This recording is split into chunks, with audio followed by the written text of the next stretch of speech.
I'm late.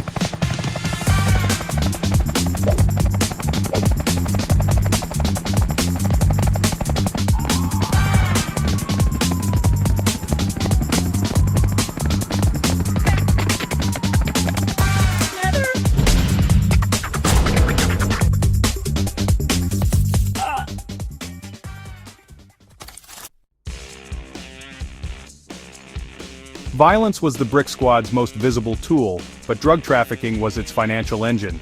The gang ran a sophisticated and expansive narcotics operation that generated the cash needed to fund their activities, purchase weapons, and enrich their leaders. Their primary products were heroin, often dangerously laced with fentanyl, crack cocaine, and marijuana. These drugs were not just sold on their home turf in Brooklyn. The gang was ambitious, expanding its distribution network to new markets. They established operations in upstate New York, specifically in Binghamton, and even reached as far as Bangor, Maine, turning the Brick Squad into a multi-state enterprise. This expansion was a strategic move orchestrated from behind bars. Howard Smith allegedly saw an opportunity to increase profits by tapping into markets where demand was high and competition was less fierce than in New York City. He used his network of members on the outside to transport and distribute the drugs, managing the logistics through his contraband cell phones. This demonstrated a level of business acumen that went beyond typical street-level dealing. Smith was not just a gang leader, he was the CEO of a criminal corporation, constantly looking for ways to grow his market share and maximize his revenue streams. The profits from this drug trade flowed directly back to the gang's leadership. As previously mentioned, a significant portion of the money was funneled into the prison commissary accounts of Howard Smith and his incarcerated lieutenant, Markel Pender. This financial arrangement was a key part of the power structure. It allowed Smith to live more comfortably in prison, but more importantly, it was a tangible measure of his success and control. The flow of cash was a constant reminder to his followers of who was in charge and who was benefiting most from their illicit labor on the streets. The social cost of this drug enterprise was immense. The heroin and fentanyl sold by the Brick Squad contributed to the devastating opioid crisis, fueling addiction and causing overdose deaths in the communities they infiltrated. In neighborhoods already plagued by violence and poverty, the gang's drug trade added another layer of despair. They were not just selling a product, they were selling poison, and the profits they reaped came at the direct expense of the health and well-being of countless individuals. The violence of the gang was loud and explosive, but the quiet devastation of their drug business was just as destructive. The reign of Howard Smith and the Brick Squad did not go unnoticed. The NYPD and the Brooklyn District Attorney's Office were keenly aware of the escalating violence in Brooklyn and began to piece together the puzzle. They launched a long-term, intensive investigation codenamed Operation Brick. Its goal was to dismantle the gang from the top down, starting with its incarcerated leader. This was no simple task. It required a combination of old-fashioned police work and sophisticated modern surveillance techniques to penetrate the gang's secretive and violent world. A cornerstone of the investigation was electronic surveillance. Investigators secured warrants to wiretap the contraband phones that Smith was using inside prison. For months, they listened in on his calls, painstakingly recording and analyzing hours of conversations. This was where they began to crack the gang's complex codes. By cross-referencing the coded language with real-world events, such as shootings or arrests, they slowly built a dictionary of the Brick Squad's secret dialect. These wiretaps provided prosecutors with direct evidence of Smith's leadership, capturing his voice as he allegedly ordered hits, managed drug deals, and berated his subordinates. Financial tracking was another critical component of the operation. Investigators followed the money trail, uncovering the scheme to funnel drug proceeds into Smith's and Pender's commissary accounts. By subpoenaing prison financial records, they could directly link the illicit activities on the street to the gang leaders in their cells. This evidence was crucial in proving that Smith was not just a passive figurehead, but an active beneficiary and manager of a criminal enterprise. The large sums of money in his account told a clear story of a leader profiting from the crimes he ordered his followers to commit. After months of meticulous evidence gathering, the authorities were ready to strike.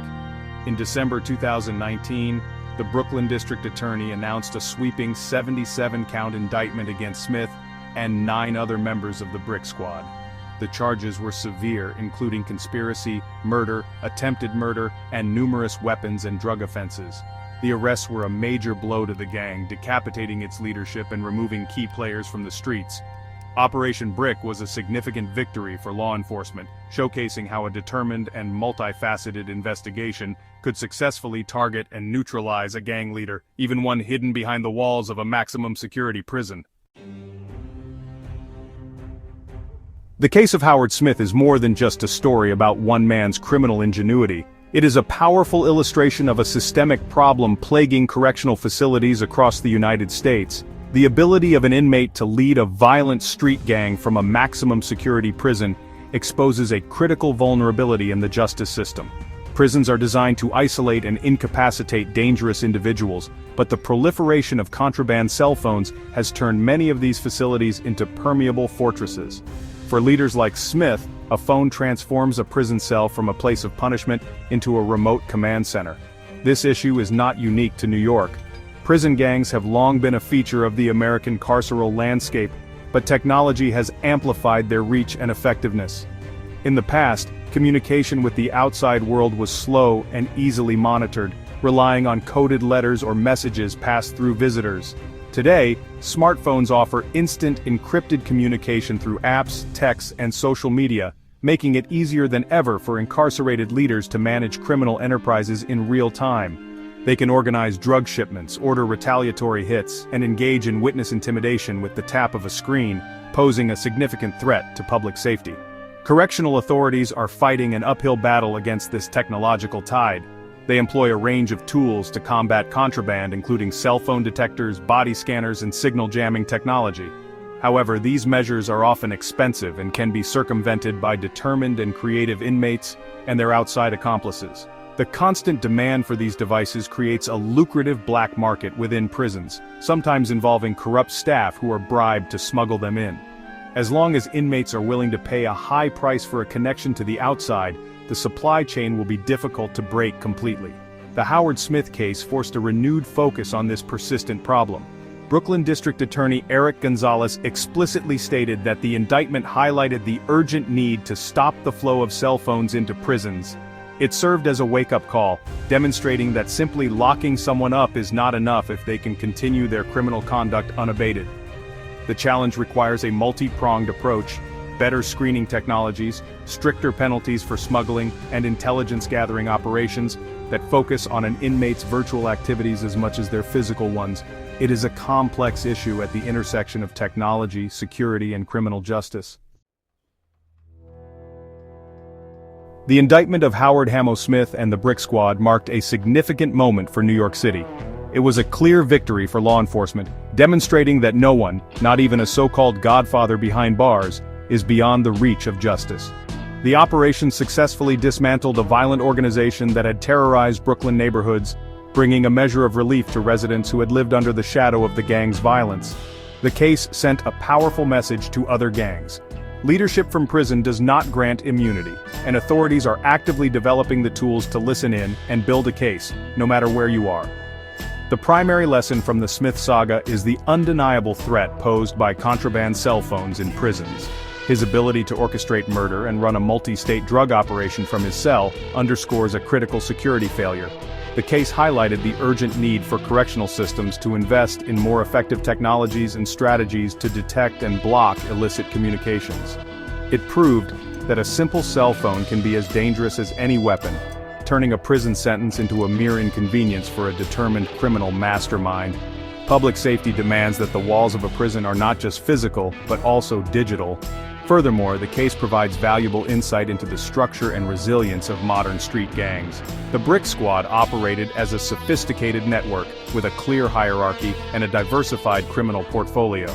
Smith's leadership style, blending charisma with ruthless enforcement, shows how a single individual can inspire both loyalty and fear to maintain control over a large group. Understanding these dynamics is essential for law enforcement agencies seeking to disrupt and dismantle similar organizations. It is not enough to arrest street-level members. The entire network, especially its leadership, must be targeted. Ultimately, the story of Howard Smith is a cautionary tale. It reveals the persistent and adaptive nature of organized crime and the continuous need for vigilance from the justice system. While Operation Brick was a success, the conditions that allowed Smith to thrive still exist. As long as there are profits to be made from crime and leaders willing to direct it, new figures will inevitably try to fill the void.